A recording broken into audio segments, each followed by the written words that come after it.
everyone, welcome back to Rock Security, where you can learn how to protect yourself online and get insights into the cybersecurity world.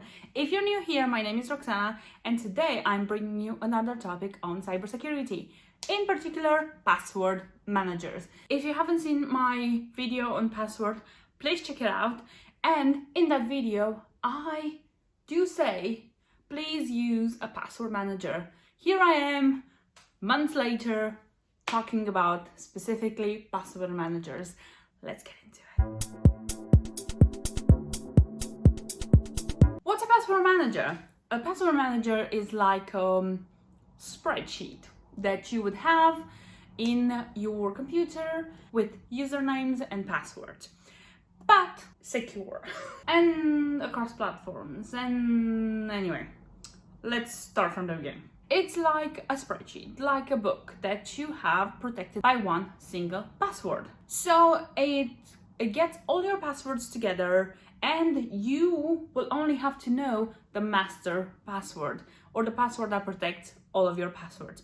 It's technically like, instead of having the key to every single thing that you have in the house, you only have the key to the house because everything else is inside the house. You get what I mean? You get what I mean. How do they work? As I said, they are a collection, is like a database, and you have to just remember your master database that unlocks all the passwords that you need. Most password managers, including browser-based ones, and KeyAccess, which is the Mac version of a password manager, and it's free for all its Mac users, and the commercial password managers have usually an extension for your browser and autocompletes every time you need a password or username and passwords to log into something. It autocompletes those two lines. And beyond that, they also provide you with password suggestions. There is quite of a range of how they do it depending on the password manager, but they usually do provide a password suggestion depending on the algorithm that they have behind. And one of the major thing is the fact that you don't have to remember hundreds of passwords that you have on all the accounts that you have everywhere. You just have to remember that one password. And I would say it's very important to have a very strong password. That one password needs to be a really strong password. Okay? Okay. So I've explained what it is and how do they work. Why do you need one? Well, beyond the fact that this is what it is and you need one to protect all your passwords. Beyond that, they're very good at suggesting you very strong passwords. And some passwords do also have a thing called upcycle, where they notify you to change your password.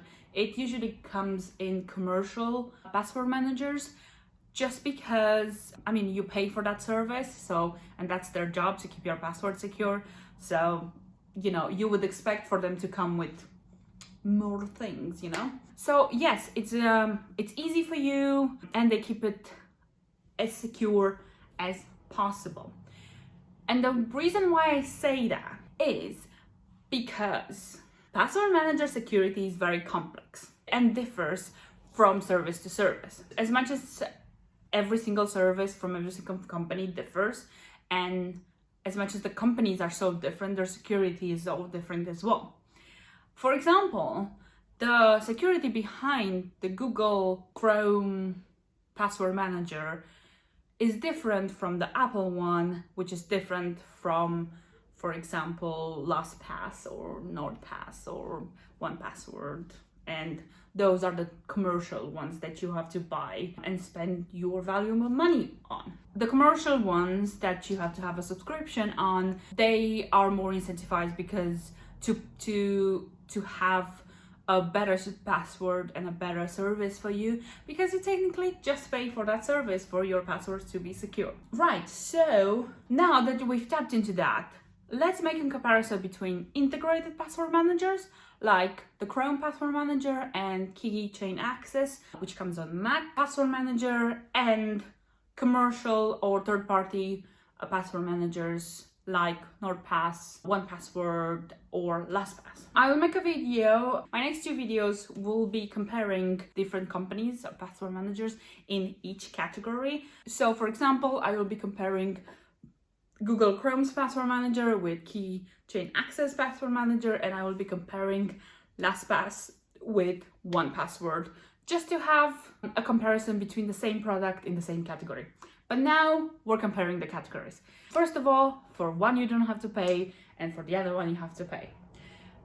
The third-party password managers do usually have free trials or free tiers or different sort of free programs that you can use. And if you don't want to pay for a password manager and you don't have a Mac, I would advise you to use at least a free third-party password manager because they're way better than the Google version. So that's the one of the main differences. The second one is the security behind it. When it comes to the integrated password managers, usually, depending on the company, and I will detail on that in the next few videos, but usually the integrated password managers, when it comes to like browser-based password managers or just integrated into their own system, are not very well managed and well secured, just because they come as an additional feature, and it's kind of like a second thought to the developers and to the people who develop these systems and to the company itself.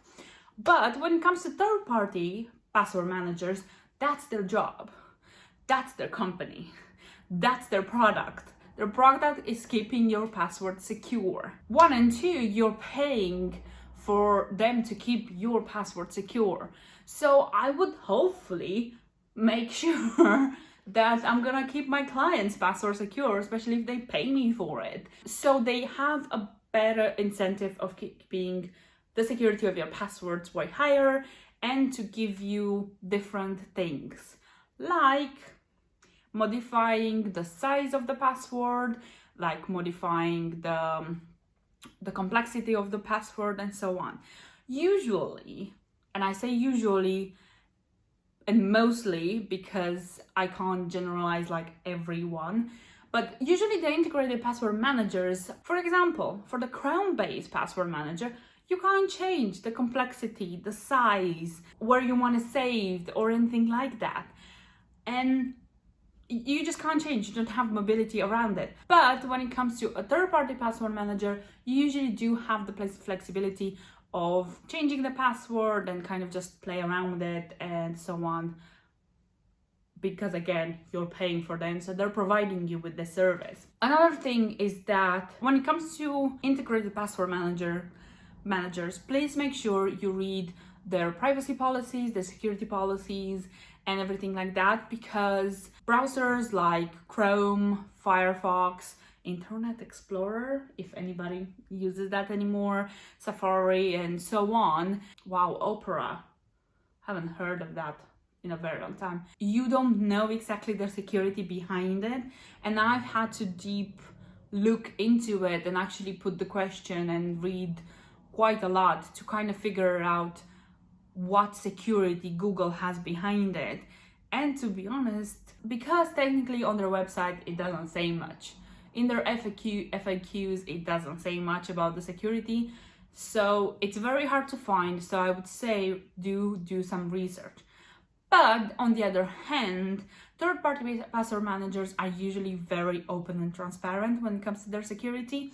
So this is another thing. Their incentive is to help you out, to make your life easier, and to make it very easy and very frictionless for you to use their password manager and whatever you want to pay and so on. Yeah, and that's kind of it from me today. A short introductory video to password managers. Next week, you're gonna have a comparison between LastPass and 1Password. I'm very excited to film that video. It was very interesting to research on it. And the video after that will be between the Google Chrome Password Manager and Keychain Access Max version. They both come for free, so we're gonna compare them, and I know a lot of the times it's very comparing apples and pears, but for Mac users, you can use both of them. I use a mixture of all the options for different purposes and for different reasons, but I will be talking about these two categories in two different videos. So that's it for me today. Thank you for watching. Don't forget to subscribe, click the notification bell so you get notified when I post the next videos, and follow me on Instagram. And very important, don't forget to stay safe, protect yourself and protect your devices, and I'll see you next week with a brand new video. Bye!